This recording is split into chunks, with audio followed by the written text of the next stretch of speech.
What's going on, everybody, and welcome to another episode of the Other Side of the Firewall podcast, where we talk about the latest and greatest in cybersecurity news, as well as we highlight those movers and shakers and glass ceiling breakers, those people of color who made it to the other side of the proverbial firewall.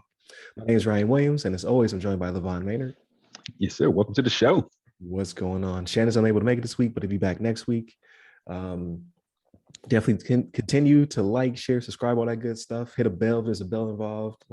Subscribe to our YouTube channel so you can see us in live Technicolor out Looking here. Good. And we're also on several different audio platforms. You can also watch the video on Spotify and LinkedIn.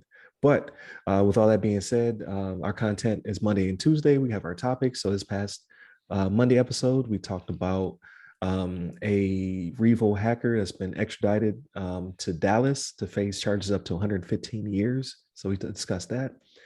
Tuesday, we discussed how the NVIDIA leak of data is leading to the weaponization of patches and certificates. So be on the lookout for that.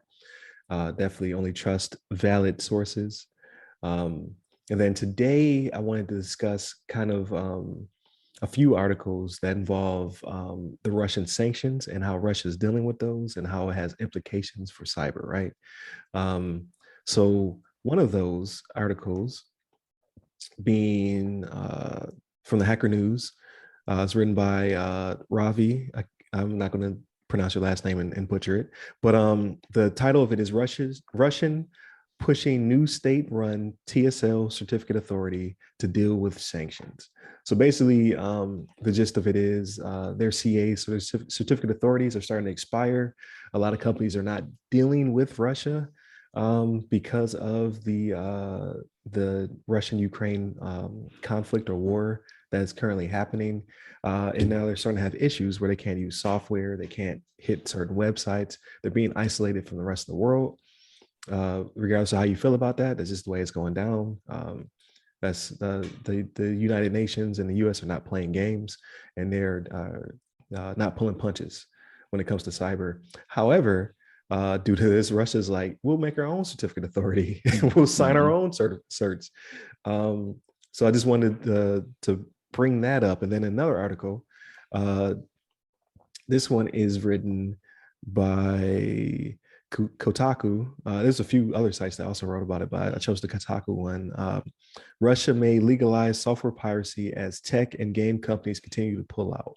So this one is written by Zach. I won't also butcher your last name, but I've seen this article a lot, even from some federal sources. But I chose the game one because now it's affecting the game world as well, right? There's a lot of game companies that are pulling out and not allowing Russians to shop. Like even Nintendo's like, you can't even shop our eShop. So there's a lot of not just sanctions, but just companies is like, we're not going to deal with you because we don't believe in what's currently happening. But with that being said, Russia's like, you know what? Open to like, you want to make a Lugu right now? You can make a Lugu. That's fine. Anything's on the table. You want that new Windows Millennial Edition? We got you. So it hasn't been signed into law yet. I don't know if you can actually make a law that allows people to pirate. I'm sure that's against international law in general, but perhaps they're just going to ease punishments, like kind of like states on cannabis. You know what I mean? Like, okay, well, if you have this certain amount, we won't write you a citation or what have you. In this case, like, oh, you bootlegging one of the companies that has publicly sanctioned us. That's fine. Right. So I'm thinking it's going to be more like that. I don't know if they're actually going to write a law, because then after this conflict is over, that's something they'll have to, I guess, reverse to get those companies to come back in. But they may just not. They might turn a blind eye to your pirated games and software and things of that nature. So what my question is this making it better or worse? Right. That's a great question, because this is like a it's pretty interesting. And like the whole Ukraine Russian conflict, obviously it's spilling across, it's affecting a lot of people across the globe. And in these two instances that Russia is trying to become more self-sufficient, and I guess, well, in some respect, with their certificate authority. With the first story you mentioned, with them, Ukrainian own TLS certificate authority to issue certificates to their businesses, things like that. In regards to that, I mean, I think it's pretty interesting. I mean, obviously, this is like with DigiCert and some other companies like that normally handle a lot of certificate, issuing certificates across the globe.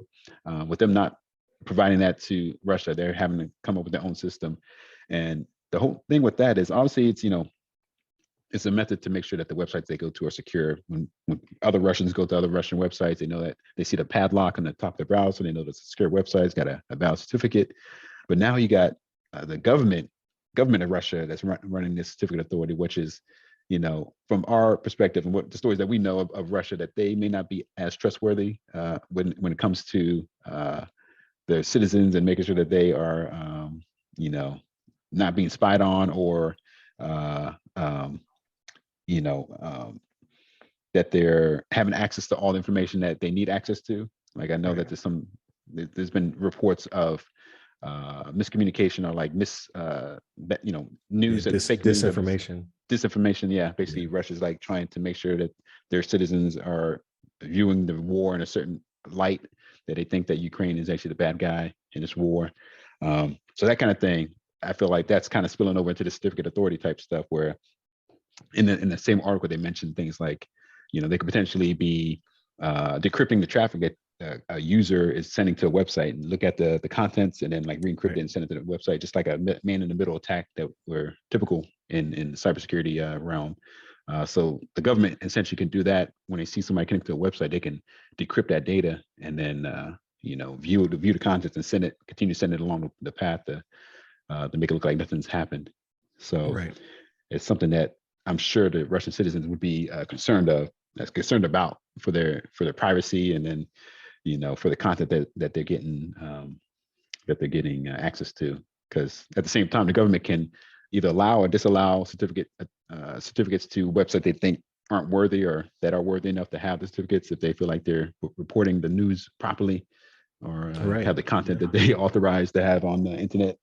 So it gives them a lot of power, and it makes them more self-sufficient. But I feel like this is a double-edged sword, or maybe an edge that has more edges on it that may be negative. Right.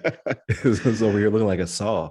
Yeah, it looked like a saw, like it's spinning, like, hey, no matter where I go, I'm getting cut up. But yeah, I think in that respect, that's pretty concerning. And then obviously we look at the legalizing software piracy. And I looked at that article. Looks like potentially like the main concern is the fact that we have Microsoft and Apple products that companies may rely on, that they may not have the access to, like, obviously re-up their subscriptions, or like sorry about that, re-up the subscriptions, or be able to download proper updates through legal methods or whatever. Right. So this has a lot of ramifications in that regards. I mean, the companies that they have over there, that businesses that operate, I mean, if they're not able to patch up the systems, I mean, they can be easily attacked by these groups out there that are looking for systems that aren't properly patched.